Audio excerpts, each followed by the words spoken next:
నమస్తే. నేను లక్ష్మీనండి, డాక్టర్ లక్ష్మిని. నా qualifications MCom, MA, MA education, master diploma in computer application మరియు ఎంఫిల్, పిహెచ్డి అండి. The best educationist award of 2017 IAM New Delhi ద్వారా కూడా అవార్డుని తీసుకున్నానండి.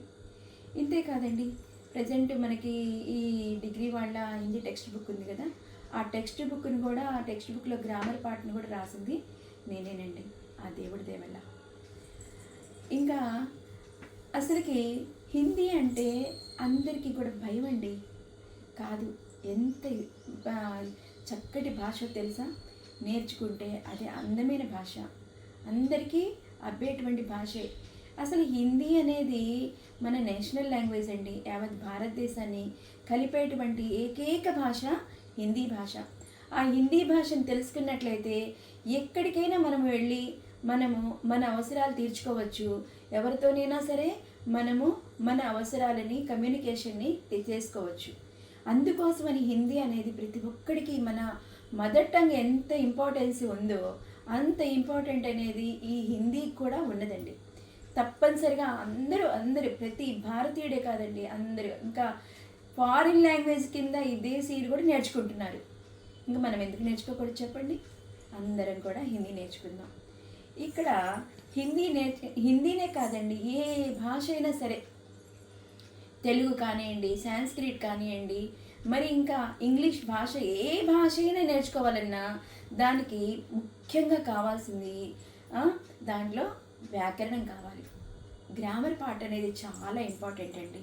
ఎలా అయితే ఒక స్వీట్ చేసేటప్పుడు పంచదార యొక్క ప్రాముఖ్యత ఎంత ఎక్కువగా ఉంటుందో, పంచదార కలపంది స్వీట్ ఎలా అయితే తయారవ్వదో, గ్రామర్ లేకుండా భాష అనేది అలా కానే కాదండి. సో గ్రామర్ నేర్చుకోవాలి, కంపల్సరీగా గ్రామర్ నేర్చుకోవాలి. గ్రామర్ అంటే అందరికీ భయం, కానీ ఇష్టంగా నేర్చుకోండి. ప్రతి ఒక్కడికి గ్రామరు ఒక సంపదగా, సొత్తుగా మారిపోతుంది. ఓకేనా? ఆ గ్రామర్లో ఈరోజు నేను ఫస్ట్గా కారక్ గురించి చెప్పదలుచుకున్నాను. కారక్ అంటే హిందీలో ప్రతి ఒక్కడికి భయం అండి. అసలు భయపడాల్సిన పని లేదు, ఏం లేదు, సింపుల్. మనకి తెలుగులో కనుక విభక్తులు ఉంటాయి చూడండి, విభక్తులు డూము, ఊలు, ప్రథమా విభక్తి, ఇట్లాంటివన్నీ మనం చిన్నప్పుడు నేర్చుకున్నాం చూడండి. అట్లాంటివే ఇవి కూడా, భయపడాల్సిందేం లేదు. కాకపోతే శ్రద్ధగా నేర్చుకోండి, చక్కగా నేను నేర్పుతాను. అందరూ కూడా ఈ యొక్క భాషని నేర్చుకోండి. ఇదిగోండి, కర్త కారక ఉంది. కారక చిహ్నాలు మొత్తం 8 రకాలు. కారక చిహ్నాలు 8 రకాలు అంటే విభక్తులు 8 రకాలు. 8 రకాలు అన్నప్పుడు కర్త కారక్ అంటే ప్రథమా విభక్తి. డూమవులు అంటాను చూడండి, అట్లా డూమవుల్లాగా కర్త కారక చిహ్నము నే అనమాట. నే ప్రయోగం అంటారు, నే ప్రత్యయం అనకూడదండోయ్, నే అనాలి. కర్మకారక చిహ్నము ద్వితీయ విభక్తి. కో, నీను కీకు, కో అనమాట. తర్వాత తృతీయ విభక్తి తెలుగులో అంటాను చూసారా, అలానే అపాదాన కరణకారక సే.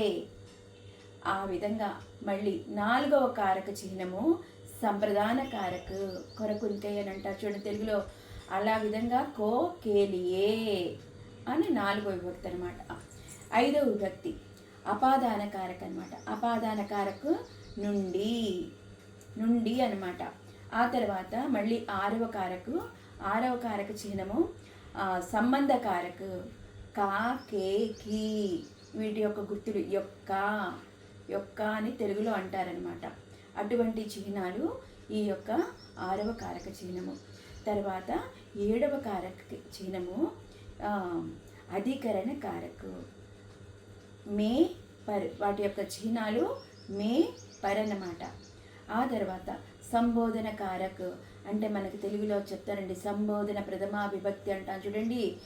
అరే, అహో, అజీ, ఓయి, ఓరి, ఓసి అని అంటాను చూసారా తెలుగులో. ఆ విధంగా హిందీలో అరే, అహో, అజీ అని అంటామన్నమాట. ఈ విధంగా 8 కారక చిహ్నాలు మనకు ఉంటాయి. దీనికి నేను షార్ట్కట్గా ఒక చిన్న పద్యం కూడా రాసి నేను మీకు రిలీజ్ చేస్తున్నానండి. దయచేసి అందరూ కూడా ఈ యొక్క హిందీని నేర్చుకొని మన నేషనల్ లాంగ్వేజ్ని చక్కగా ఇంప్రూవ్ చేసుకొని మీరు చక్కగా హిందీని మాట్లాడండి. ఓకేనా? Thank you.